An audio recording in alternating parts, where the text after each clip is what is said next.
Bonjour, bienvenue dans Chaleur Humaine, je suis Nabil Wakim.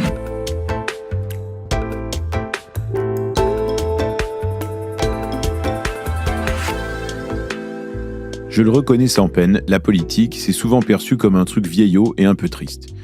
Mais il faut bien reconnaître que dans ce domaine, sur le front climatique, il y a quand même une bonne nouvelle. Désormais, presque tous les partis sont d'accord pour dire qu'il faut atteindre la neutralité carbone en 2050. Tout le monde est même d'accord maintenant pour dire qu'il faut planifier cette transition. Bon, sauf qu'une fois qu'on a dit ça, ça suffit pas vraiment. Il y a des chemins différents pour atteindre ce même objectif, des valeurs et des propositions qui sont pas les mêmes. L'épisode que vous allez entendre s'inscrit dans cette interrogation. Comment les différents camps politiques imaginent qu'on va arriver à se débarrasser des énergies fossiles ? Est-ce qu'il faut aller vers la croissance verte ou la décroissance ? Ou est-ce qu'on trouve l'argent pour investir dans le train, dans l'électricité, dans la rénovation des bâtiments ? Faut-il d'abord inciter les individus à changer ou fixer des règles plus strictes et des interdictions ? Et surtout, comment nous faire rêver, nous, collectivement, d'un monde sans carbone, plus heureux que celui d'aujourd'hui ? Il n'y a pas une seule bonne réponse à ces questions cruciales.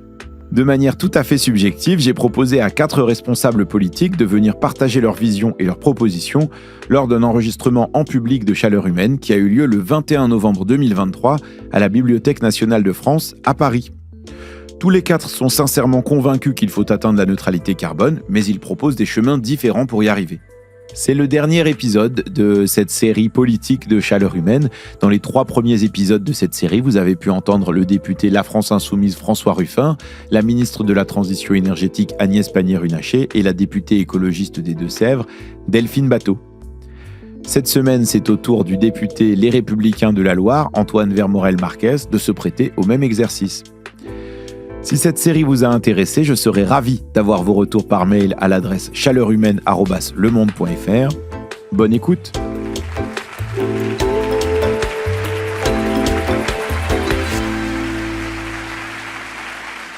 Bonsoir Antoine Vermorel-Marquez. Bonsoir.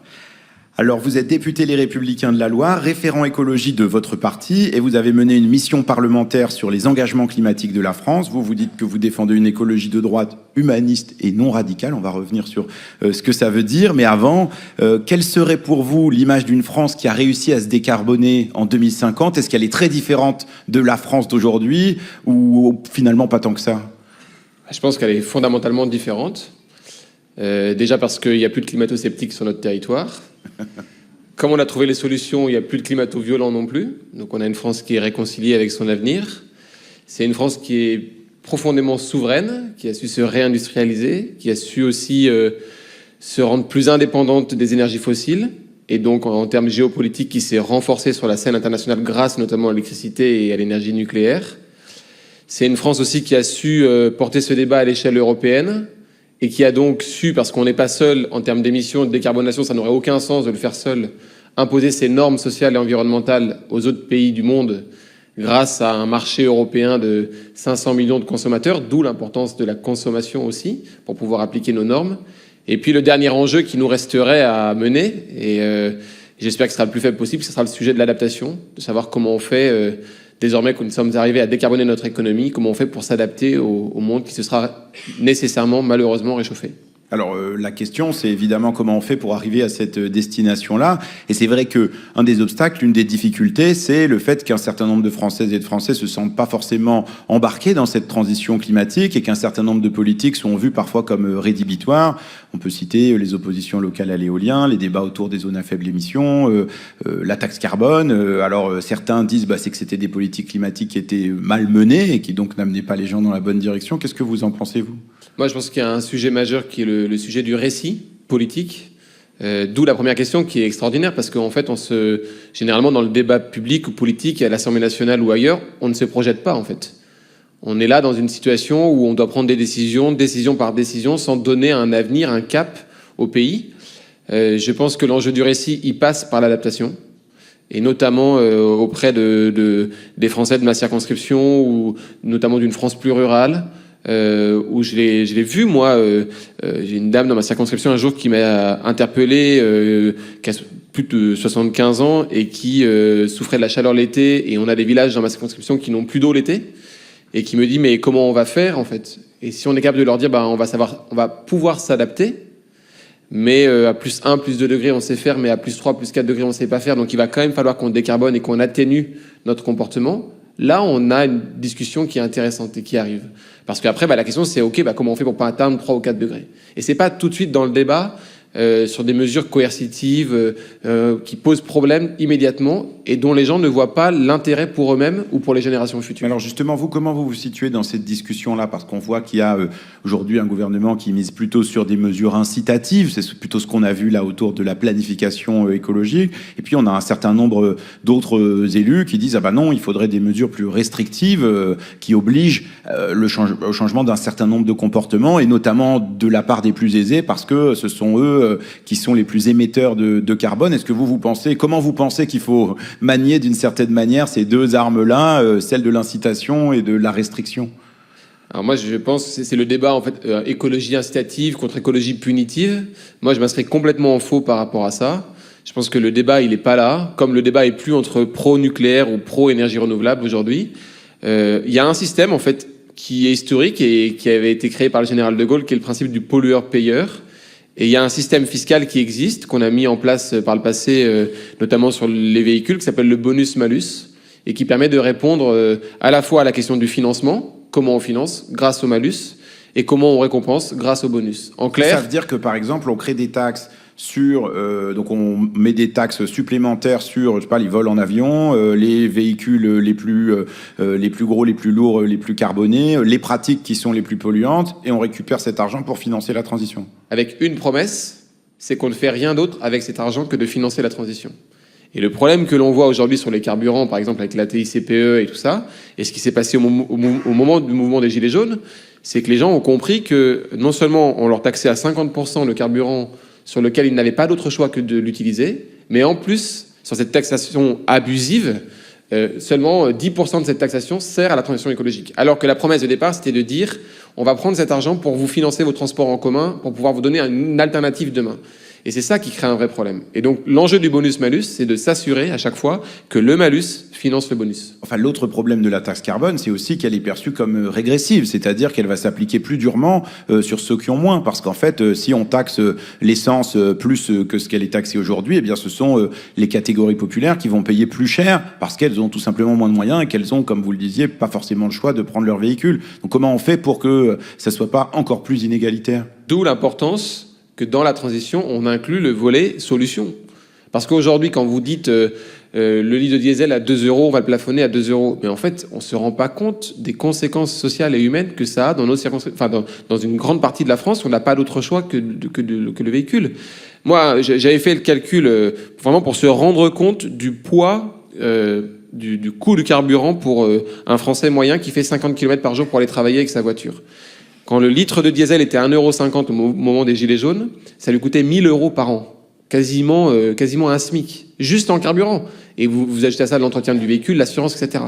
Et donc, c'est clairement prohibitif. Et donc, tant que vous ne mettez pas en face des solutions, soit avec un véhicule électrique moins cher et qui permet d'avoir une solution, soit avec des transports en commun, soit avec du covoiturage, soit en organisant le transport différemment, en fait, vous avez une écologie qui sera non seulement punitive, mais en plus rejetée, parce que remettra en cause complètement le quotidien de la personne, quoi.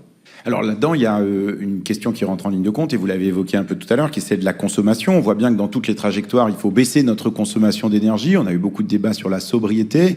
Est-ce que vous, c'est un terme que vous prenez à votre compte en disant, voilà, il faut des politiques de sobriété pour faire en sorte qu'on consomme moins? Moi, je pense qu'on doit s'interroger sur notre modèle de consommation et de production. Après, je regarde d'un point de vue scientifique ce qui est dit aussi. La sobriété, on considère que ce sera 10% de l'effort et donc ce ne sera largement pas suffisant. Le problème de la sobriété aussi, c'est qu'elle peut rapidement être subie. Moi, je suis fils d'agriculteur, j'ai pas attendu, quand j'étais gamin, mes parents n'ont pas attendu qu'un ministre de l'économie dise qu'il fallait mettre un pull l'hiver et chauffer à 19 la maison, quoi.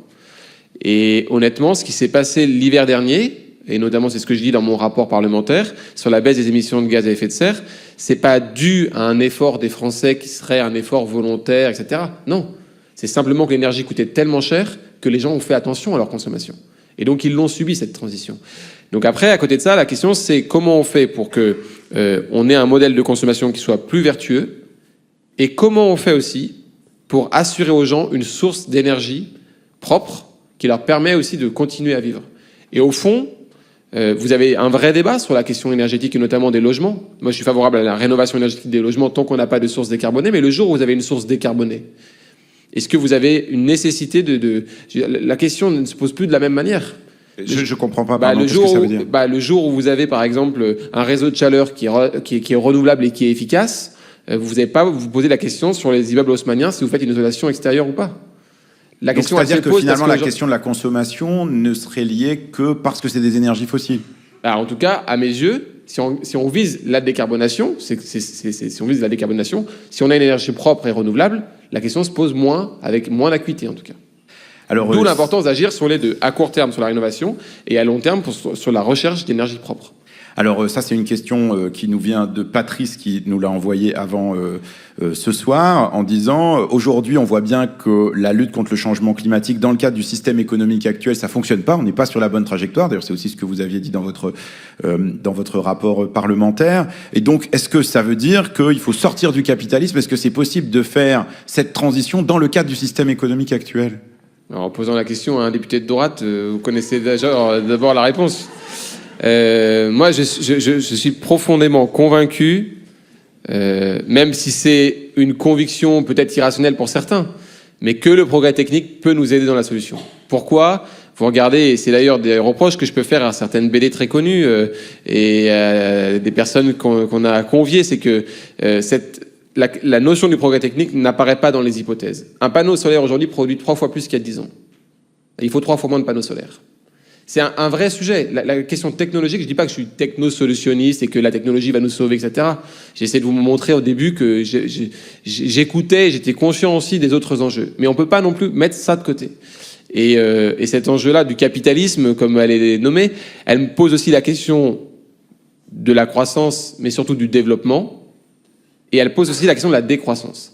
Et moi, j'ai eu un débat vraiment passionnant avec un jeune de ma circonscription qui est de l'autre bord politique que moi et qui était à fond pour la décroissance. Et je lui pose la question, je lui dis, mais en fait, si on va vers la décroissance, notamment de la consommation, ça veut dire qu'on a moins de recettes de TVA. Si vous travaillez moins, ça veut dire que vous avez moins de cotisations sociales. Et donc, à un moment donné, financièrement, vous allez avoir un conflit entre l'État environnemental qui prône la décroissance et l'État social qui vise à la redistribution et à la justice sociale. Et comment vous faites pour financer ? Alors certains vous diront l'ISF vert, etc. Ok, très bien. Mais enfin, ce qui rapporte le plus à l'État aujourd'hui, c'est la TVA et les cotisations sociales. Donc soit on réfléchit à d'autres impôts, on assume vraiment le truc, mais il faut vraiment trouver des recettes qui soient très rentables, soit sinon, vous devez questionner votre modèle de décroissance, parce que sinon, vous serez obligé de choisir entre l'État-providence, tel qu'on l'a connu, et l'État décarboné demain. Oui, mais il y a quand même un consensus aujourd'hui pour dire il faut mettre beaucoup d'argent sur la table pour réussir la transition. Ça, c'est ce que dit même le rapport Pisani-Ferry récemment. Et donc, il y a une nécessité de trouver des financements supplémentaires. C'est plusieurs dizaines de milliards d'euros par an. Vous pensez que cette taxation dont vous parlez, selon le principe pollueur-payeur, et cette taxation dont vous parlez, vous pensez qu'elle est suffisante ? Elle lève suffisamment d'argent pour pouvoir financer les investissements nécessaires à la transition ? Non, elle ne sera pas suffisante et on a une nécessité. Après, voilà, je sais que je suis au sein des Républicains et comme me l'a dit un ami écolo, c'est parce que vous êtes en voie de disparition que tu t'intéresses à l'écologie. Mais j'ai quand même mes vraies convictions et donc je pense que la réduction de la dépense publique et l'efficacité de la dépense publique doivent être interrogées. Et donc nous, voilà, il y a des pistes d'économie qui permettraient de financer la transition écologique, qui sont les pistes d'économie classiques de la droite, voilà. Et puis, il y a la question, effectivement, du levier fiscal. Moi, je pense que, notamment sur la taxe carbone aux frontières européennes, on n'est pas du tout à la hauteur de ce qu'on avait envisagé au préalable, avec le président Sarkozy. Et je pense qu'on devrait taxer davantage. Après, c'est comment ? Et l'avantage, c'est que comme je suis dans l'opposition, je suis pas encore ministre, et donc j'ai pas vocation à vous dire comment on fait. Non, plus sérieusement, je pense qu'on a une nécessité d'unité européenne sur la question, et que la protection du marché européen, elle est fondamentale par rapport à ce qui se passe à l'étranger. On n'arrivera pas à convaincre aussi les Français si on leur dit on va vous demander des efforts, mais par contre on va continuer à importer des produits qui sont complètement carbonés et qui ne respectent aucun de nos standards européens. Et donc cet enjeu-là, il est majeur, parce que comme je vous le disais au début, si la France décarbone seule et qu'elle réussisse seule, ça a un enjeu, parce que je pense qu'en termes de progrès technique, on aura trouvé des innovations qui nous permettront d'exporter davantage. Ça a un enjeu aussi moral, parce que je pense qu'on a quand même une vocation universelle en France. Mais après, d'un point de vue purement scientifique, ça serait un échec si on n'arrive pas à embarquer la Chine, l'Inde, l'Afrique et les États-Unis avec nous.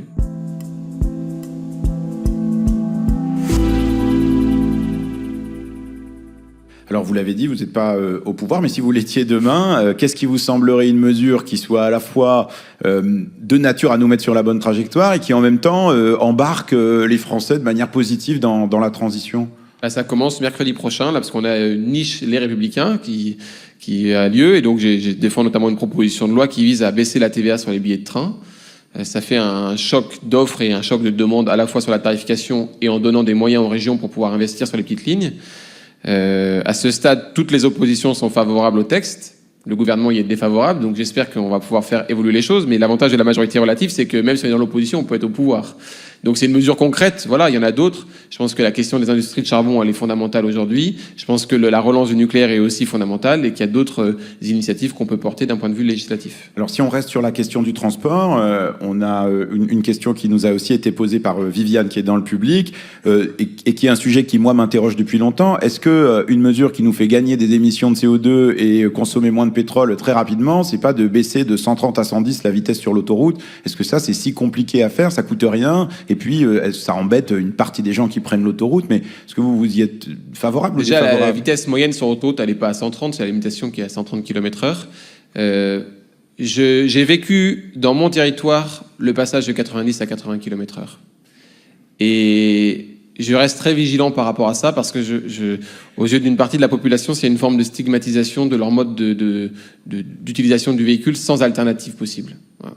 Et donc, à ce stade, j'ai un avis très, très réservé sur la question, à la fois en termes d'efficacité et surtout en termes d'embarquement et de récit global que vous pouvez apporter aux Français. Je préfère une baisse de TVA sur les billets de TER et sur les billets de TGV. Alors, vous avez parlé tout à l'heure de l'énergie, du nucléaire et aussi des énergies renouvelables. Le développement des énergies renouvelables en France, il passe notamment par un fort développement de l'éolien sur terre et en mer. Vous êtes d'un camp politique qui est plutôt assez réservé sur le développement de l'éolien, voire pour certains élus très hostile. Est-ce que vous pensez que c'est possible de faire une transition avec pas d'éolien ou très peu d'éolien? Moi, ma conviction sur l'éolien, elle est claire, c'est pas d'éolien contre la vie des populations locales. Et donc, quand je dis ça, certains me disent, bah oui, mais dans ce cas-là, il n'y en aura jamais. Et dans ma commune, on vient d'en installer 6 et elles vont être en fonctionnement dans 15 jours. Il n'y a eu aucune réserve sur l'enquête publique. Il n'y a eu aucune réserve du commissaire enquêteur. Toutes les communes ont voté pour. Et on est dans une agglomération de droite avec la plupart des élus qui sont de droite. Comment on a fait?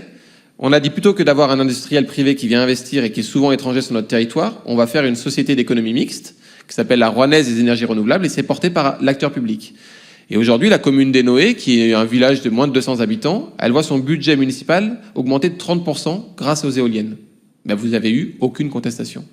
Et la grande différence, c'est que vous avez des élus locaux qui se mobilisent, quel que soit leur bord politique, qui portent le discours, qui font en sorte de respecter leur environnement parce que c'est chez eux et qu'ils ne sont pas prêts à faire n'importe quoi en termes d'artificialisation et en termes de gestion notamment des ressources en eau, et qui derrière sont capables de convaincre et d'embarquer leurs habitants. Donc ça, j'ai été impressionné. Pendant les travaux, les gens venaient voir.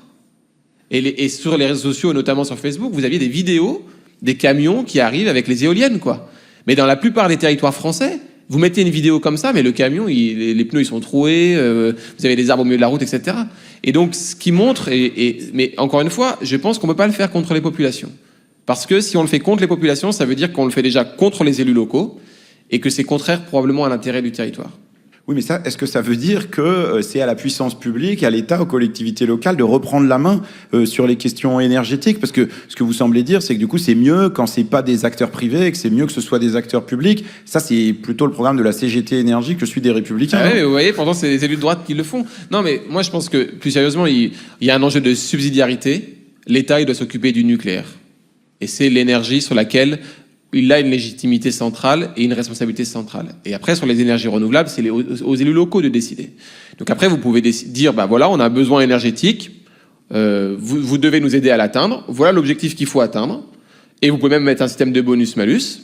Votre dotation sera augmentée si vous obtenez l'objectif. Si vous n'atteignez pas l'objectif, vous aurez un malus. Et derrière, on vous laisse la main, en fait. Vous êtes responsable et vous êtes libre de le faire.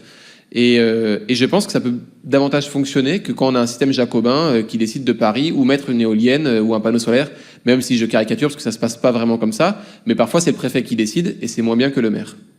Alors il y a un autre sujet qui est assez clivant dans les débats autour de la transition climatique, qui est celui de la consommation de viande. On voit dans toutes les trajectoires qu'il faut qu'on réduise globalement notre consommation de viande entre maintenant et 2030, 2050. Vous, comment vous voyez cette question? Comment vous faites pour faire en sorte qu'on consomme moins de viande?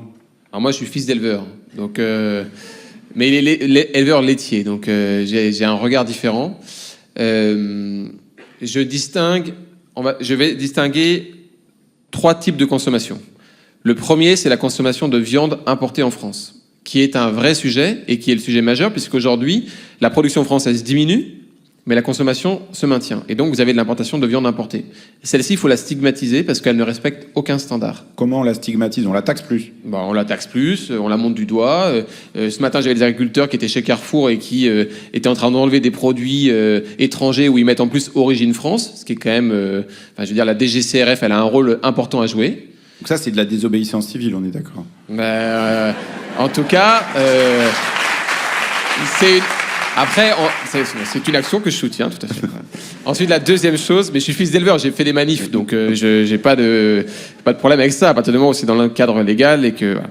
Ensuite, la deuxième chose, c'est... en France, on produit pas partout de la viande de la même manière. Et moi, j'ai beaucoup de mal avec ça parce que je viens d'un territoire où on a plusieurs AOP, AOC. La race principale, c'est la race charolaise, qui non seulement... en termes de bien-être animal, respecte de très nombreux standards. C'est pas l'élevage des 1000 vaches, c'est pas l'élevage intensif, etc. Mais qui en plus, et c'est ça qui me dérange dans les rapports actuels, parce qu'on a une forme d'externalité positive. Vous avez en fait dans le système agricole aujourd'hui, notamment avec la PAC, ce qu'on appelle les prairies permanentes et les prairies temporaires. Une prairie permanente, c'est une prairie sur laquelle l'éleveur fait pâturer ses bêtes, mais n'a pas de labour et ne touche pas à la terre. C'est une prairie qui, en termes de captation de carbone, capte davantage que la forêt française. Et donc, je dis juste sur la consommation de viande qu'il faut bien distinguer quel type de viande vous consommez, d'où elle vient aussi, parce que moi, le pire de tout, ça serait qu'on tue mes éleveurs chez moi, qui font un travail, mais vraiment en termes de respect du bien-être, mais aussi en termes, dans leurs assemblées générales, ils parlent de l'empreinte carbone. Et de la décarbonation et comment ils l'atteignent, etc. Et ils parlent aussi des externalités positives de leur action. Et si on tue cet élevage-là au profit de viande importée, on aura tout perdu, en fait. Mais moi, j'ai un territoire. Peu de gens disent, en tout cas, il faut arrêter la viande du jour au lendemain. Mais par contre, dans les volumes, on sait quand même que notamment la viande de bœuf, à cause du méthane qui a un pouvoir réchauffant bien plus important que celui du CO2, en fait, il faut quand même qu'on en mange moins. Et donc, la question, elle est peut-être de dire effectivement quel type de viande il faut garder, quel type de viande il faut pas garder. Mais il y a quand même la nécessité d'avoir aussi un discours public là-dessus, non? Moins mais mieux. Et la viande aujourd'hui qui progresse le plus en termes de prix pour l'éleveur, c'est le steak haché McDo. Voilà. Peut-être qu'il faut s'interroger sur... Et il n'est pas produit de la manière dont ça se passe dans mon territoire. Voilà. Donc peut-être qu'il faut s'interroger aussi sur comment on consomme. Et vous savez, moi je viens d'un territoire où c'était dans les années 80 l'industrie textile qui était florissante. Et on me l'a dit avec beaucoup de cynisme, on m'a dit votre territoire n'a jamais autant décarboné que dans les années 80, quand on a délocalisé notre industrie. Parce que dans notre empreinte carbone aujourd'hui, malheureusement, quand on la comptabilise, on prend en compte ce qu'on produit mais pas ce qu'on importe. Et donc depuis les années 90, vous avez notre empreinte nationale qui a diminué de 30%, mais notre empreinte nationale importée qui a augmenté de 80%. Et donc si le but c'est de décarboner pour délocaliser, ça n'a aucun sens. C'est même, au niveau global, c'est même une erreur stratégique. Alors, je voudrais revenir sur la question du nucléaire parce qu'on l'a abordée assez rapidement et je sais qu'elle est importante pour les Républicains et pour vous.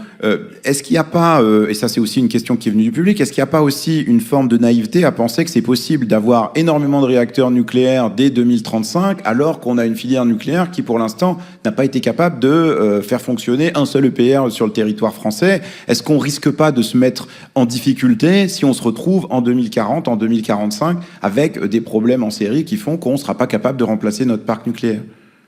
Déjà, si elle se retrouve dans cet état-là, c'est parce qu'on l'a remise en cause depuis de nombreuses années, malheureusement, et qu'on a fait des erreurs stratégiques, y compris sur Je pense qu'il y a une aile à gauche écologique qui s'interroge beaucoup sur le message qu'ils avaient pu porter auparavant et qui sont en train d'évoluer parce que en termes de décarbonation, il n'y a pas plus efficace. Voilà. Et après, la deuxième chose, je vous l'ai dit dès le départ, le débat pro-nucléaire, pro-ENR, c'est-à-dire anti-nucléaire, anti-ENR, c'est un débat qui, pour moi, est mort, en fait, n'existe plus.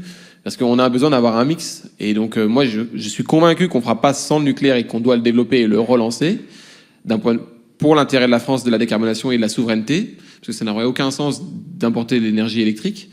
Et dans le même temps, dans la période qui sera nécessaire pour reconstruire cette industrie française, on a besoin des énergies renouvelables. Oui, c'est ça, mais sauf que c'est pas juste une question d'être pour ou contre le nucléaire, c'est aussi une question de regarder quel est l'état de cette filière aujourd'hui et sa difficulté à mettre sur le réseau des réacteurs et du coup de se dire, est-ce que c'est raisonnable, est-ce que c'est sérieux de vouloir investir autant de milliards dans une filière dont on n'est pas sûr qu'elle pourra ensuite délivrer? C'est la question du progrès technique.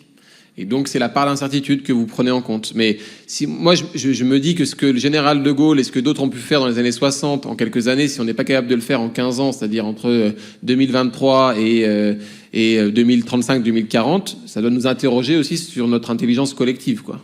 Donc, il faut quand même qu'on reste confiant. Et c'est vrai que cette question de la confiance et de l'optimisme, elle est aussi au fond du récit qu'on doit porter.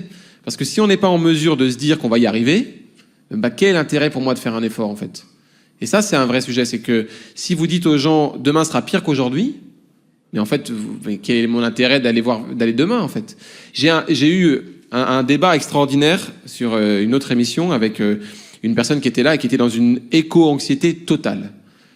Et à la fin de l'émission, en off, sur le plateau, elle dit mais de toute façon, la seule solution à la décarbonation individuelle, c'est le suicide individuel.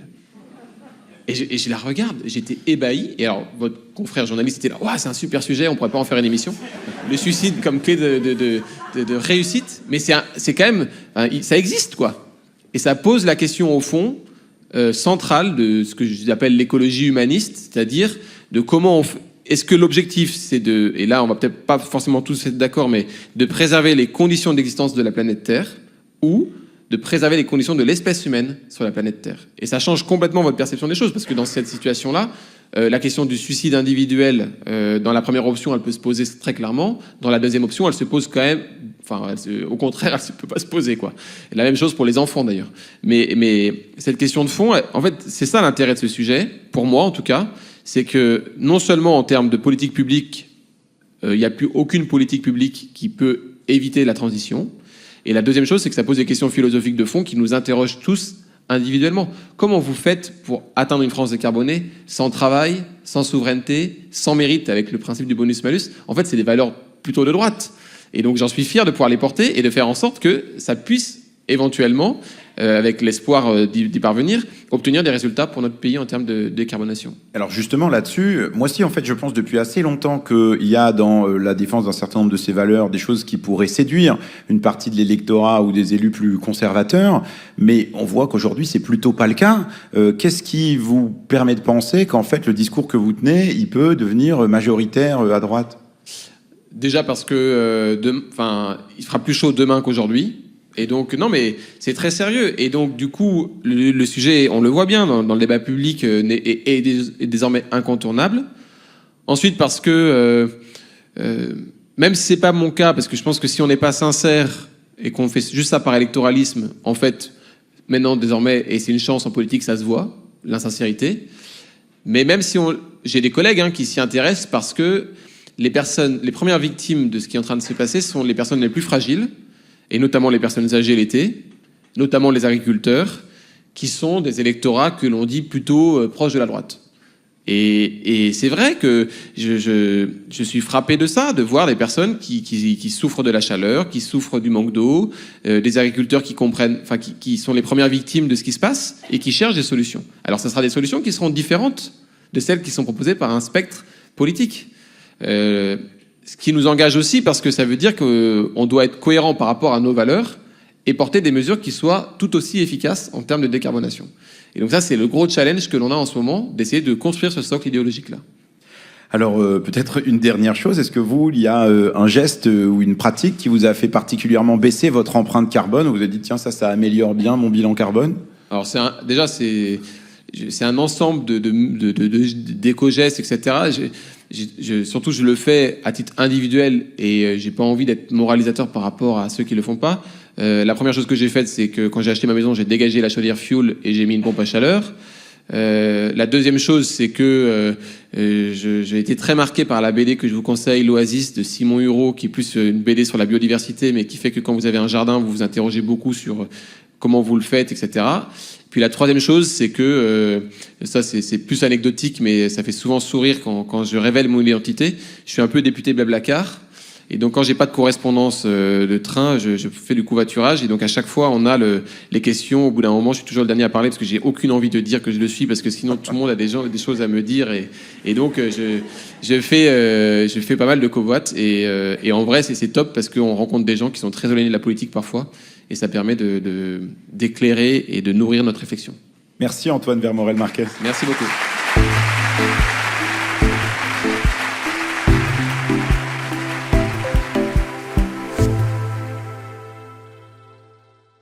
Que retenir de cet entretien avec Antoine Vermorel-Marquez? Ce que j'ai trouvé convaincant, c'est d'abord qu'il n'hésite pas à rompre avec une certaine image de son camp politique. Les Républicains, et plus largement les partis de droite, n'apparaissent pas très intéressés par la question climatique. Le fait qu'il fasse progresser cette question dans son camp avec une bonne dose d'optimisme, c'est certainement d'utilité publique.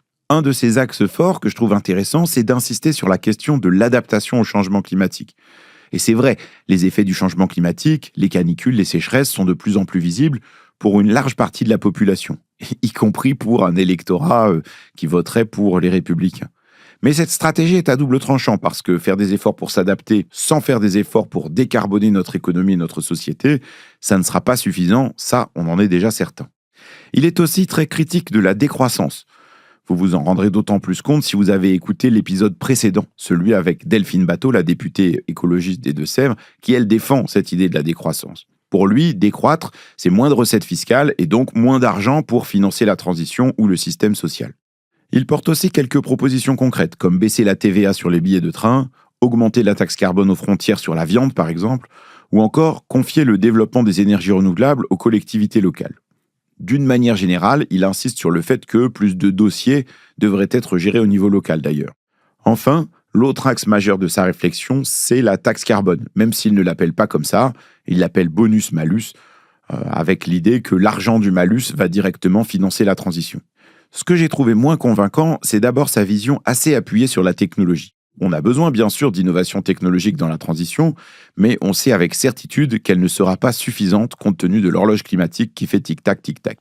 Par exemple, je ne suis pas très à l'aise quand il explique que si toute l'électricité vient du nucléaire et des renouvelables, elle sera décarbonée et donc il n'y aura pas vraiment besoin de s'embêter à rénover tous les logements. Ça, c'est un raisonnement qui ne prend pas vraiment en compte ce que disent tous les experts du secteur.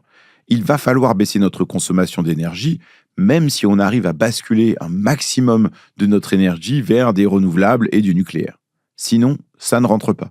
D'une manière générale, ce raisonnement le conduit, Antoine Vermorel-Marquez, à oublier peut-être volontairement la notion de sobriété, qui est difficile à porter politiquement, mais tout à fait nécessaire dans la transition. J'aurais probablement dû lui poser des questions plus claires sur cette question. Sur la taxe carbone, il explique bien comment pénaliser les gros pollueurs, mais pas vraiment comment éviter la conséquence directe, celle de pénaliser les plus pauvres. On en avait parlé dans ce podcast avec l'économiste Christian Gaulier, spécialiste du sujet, il y a déjà plusieurs mois. Comment faire en sorte de ne pas reproduire l'erreur qui a conduit au mouvement des Gilets jaunes? Comment assurer que taxer les énergies fossiles soit aussi synonyme de justice sociale? On n'a pas vraiment eu de réponse sur ce point. Je trouve aussi assez bizarre de commencer tout de suite par critiquer les actions de désobéissance civile des manifestants pour le climat, qu'il qualifie de climato-violents, tout en saluant l'action directe des agriculteurs. Soit on désapprouve ce mode d'action pour tout le monde, soit on estime qu'il est légitime, non?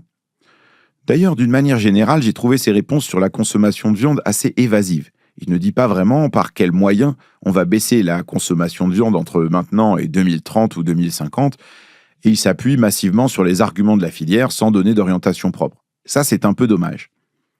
Ce qui me fait penser que l'impression que je retire de cette conversation, c'est celle d'une vision sincère, mais encore en construction, pas d'une vision aboutie. Mais peut-être que je me trompe. Et dans tous les cas, n'hésitez pas à m'écrire pour me donner votre avis, vos critiques et vos analyses de cette conversation et des 3 épisodes précédents à l'adresse chaleurhumaine@lemonde.fr.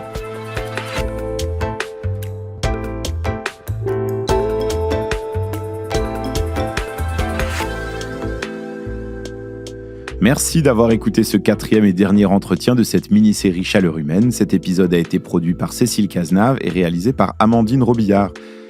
Merci également à nos camarades de l'équipe du Monde Atelier. Je vous rappelle que Chaleur Humaine est également un livre que vous pouvez retrouver dans votre librairie préférée et une infolettre à laquelle vous pouvez vous inscrire gratuitement sur le site du Monde. Le podcast va prendre quelques semaines de répit, le temps de se reposer un peu et de préparer la saison 5 qui devrait démarrer à la mi-mars. En attendant, je vous proposerai de découvrir ou de redécouvrir certains des épisodes précédents du podcast que j'aime bien. Et dans l'intervalle, même sous la couette avec ma bouillotte favorite, je lirai vos messages avec joie, alors n'hésitez pas à continuer à m'écrire à l'adresse chaleurhumaine@lemonde.fr. Et bravo d'avoir écouté ces 4 épisodes jusque-là. Franchement, je pensais pas que vous en seriez à ce point. Bon ben voilà, merci encore une fois, merci beaucoup. À bientôt.